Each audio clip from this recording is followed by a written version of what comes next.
Listen up, America. This is Uncle Sam, standing true for the red, white, and blue. Today we're talking about the minimum wage, and we're going to talk about the Fair Labor Standards Act of 1938. I love reading American history, I love learning American history, and I love teaching the masses about American history. American history is under attack today. It's not being taught in schools like it should be. We have congressmen trying to cut budgets. We have congressmen that are trying to slash and burn the public school system right now. What they don't want is to have American patriots learning American history that sheds light on their anti-American practices and helps Americans get serious about making their country the America it was supposed to be. Now listen up. The federal minimum wage, enacted in 1938, was one of the most important of the New Deal programs signed by President Franklin D. Roosevelt during the Great Depression. The U.S. Congress approved the first minimum wage of 25 cents an hour only after fierce debate. One Alabama newspaper predicted chaos and the destruction of the region's economy if Southern textile factories were forced to raise their pay.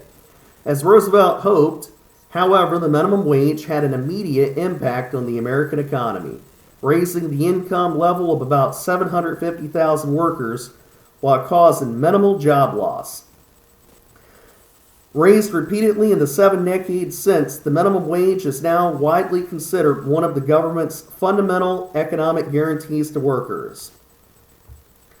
At the time the bill first passed, wages in the United States varied widely by region and industry.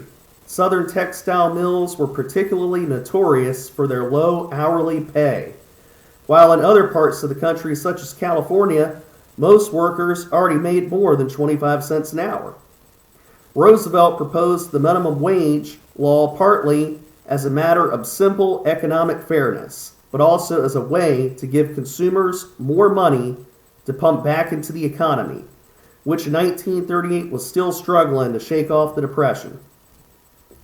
The law that contained the minimum wage bill, the Fair Labor Standards Act, also introduced a slew of other worker protections, including a ban on child labor and a requirement that employers pay time and a half wages for workers working in excess of 40 hours per week.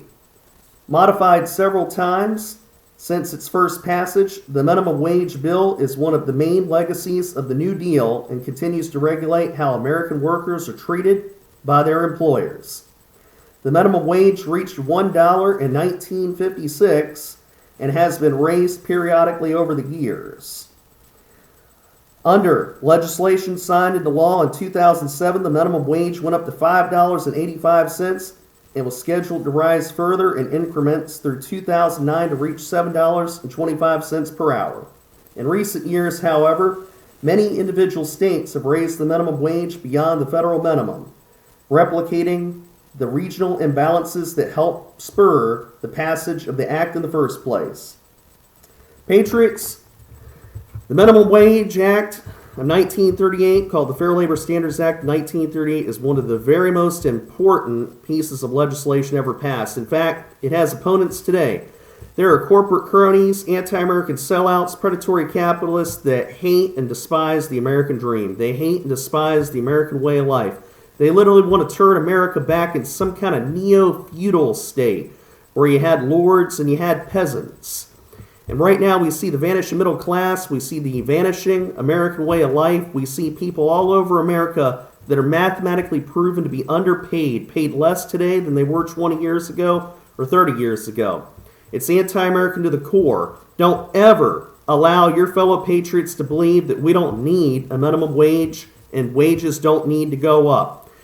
Corporate profits are at an all-time high. America's GDP keeps getting higher and higher, but the wealth does not trickle down. That's why it's time for patriots to get serious about bringing the patriotic pain to some anti-American fools and taking this government back for the people. Don't forget, America is for the people, by the people, and of the people. America is not for the corporations, by the corporations, and of the corporations. God bless America. God bless you. Stand true for the red, white, and blue.